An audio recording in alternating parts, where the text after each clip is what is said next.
ఆశయాలు కొనసాగిద్దాం.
తెలంగాణ సాయుధ పోరాట తొలి అమరుడు దొడ్డి కొమరయ్య గారి 90వ జయంతి కార్యక్రమం జగిత్యాల జిల్లా కేంద్రం విజయపురిలో జరుగుతోంది.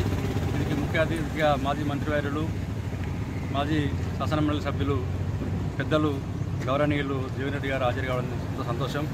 మరియు దొడ్డి కొమరయ్య గారు మరి ఆ రోజు ఉమ్మడి వరంగల్ జిల్లా కడివెండి గ్రామం, జనగామ తాలూకా కడివెండి గ్రామంలో జన్మించిన దొడ్డి కొమరయ్య గారు మరి అక్కడ ఉన్నటువంటి భూస్వామి విష్ణు రామచంద్రరెడ్డి చేస్తున్న ఆకృత్యాలకు, అఘాయిత్యాలకు మరి ఎదురొడ్డి నిలిచి అనగారిక వర్గాల వైపు నిలిచి పేద ప్రజల వైపు నిలిచి నిలబడి పోరాటం చేయడం జరిగింది.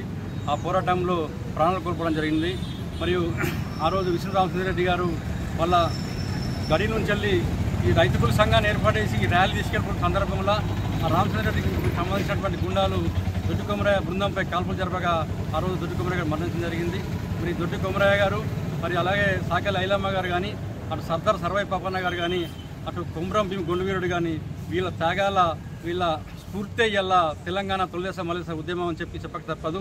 ఈ కార్యక్రమంలో పాల్గొన్నటువంటి నాయకులందరికీ, కుటుంబ సంఘ నాయకులందరికీ, యువతకు అందరికీ ధన్యవాదాలు. వచ్చిన ఉద్యమంలో భాగంగా ఏదో సాయుధ పోరాటంలో పాల్గొని అప్పటి పెట్టుబడిదారి వర్గాలు, భూస్వామి వర్గాలకు వ్యతిరేకంగా ఏదైతుందో రైతు కూలీలతో సంఘటితంగా ఉద్యమాన్ని ఏర్పాటు చేసుకొని ముందు పోయినటువంటి ఒక గొప్ప నాయకుడు దొడ్డి కొమరయ్య గారు అని చెప్పక తప్పకుండా దొడ్డి కొమరయ్య గారు అట్లాగే మిత్రులు చాకల ఐలమ్మ గారు కానీ, సర్వై పాపన్న కానీ వీరంతా కూడా ఏదైతుందో బలహీన వర్గాలు అయినప్పటికీ కూడా సంఘటితంగా ఉంటే మనం సాధించలేనిది ఏది ఉండదు అని తెలియజెప్పబడే విధంగా చెప్పండి.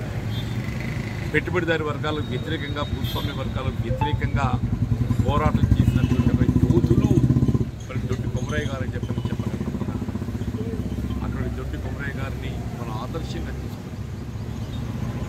ఇవాళ ఆనాడు ఏదైతుందో హైదరాబాద్ రాష్ట్ర విమోచనతో ఏదైతుందో ఒక విధంగా తెలంగాణ రాష్ట్ర ఏర్పాటు బీజపడిందని చెప్పని చెప్పక తప్పదండి. హైదరాబాద్ రాష్ట్ర విమోచనం తదుపరి ఏదైతుందో మరి ఇవాళ ఆంధ్రప్రదేశ్ రాష్ట్రం ఏర్పాటు కావడమే కానీ చివరికి ఏదైతుందో తెలంగాణ రాష్ట్రం ఏర్పాటుతోనే మన ప్రాంతం అంతా అభివృద్ధి పదంలో ముందు పడుతుందని ఏదైతే భావించి తెలంగాణ రాష్ట్రాన్ని సాధించుకోవడం జరిగిందో ఇవన్నింటికి మూలం హైదరాబాద్ రాష్ట్ర విమోచనం అలాంటి సాయుధ పోరాటం చెప్పండి. సాయుధ పోరాట యోధుడు దొడ్డి కొమరయ్య గారు వారికి ఈరోజు నివాళులు అర్పించి వారిని ఆదర్శంగా తీసుకునే విధంగా విజయపురి కాలనీ వాస్తవులు కానీ, జగిత్యాల మండలానికి చెందినటువంటి ఈ ప్రాంతానికి చెందినటువంటి యొక్క కుటుంబ సోదరులే కానీ వీళ్ళందరూ కూడా చెప్పండి. ఒక వర్గం, ఒక కులం అని చెప్పని కాకుండా అందరికీ ఆదర్శప్రాయులు దొడ్డి కొమరయ్య గారు. వారిని ఆదర్శంగా తీసుకొని మరి మనమంతా నిమ్న వర్గాలకు అండగా నిలబడే విధంగా ముందుకు పోవాలని కోరుకుంటూ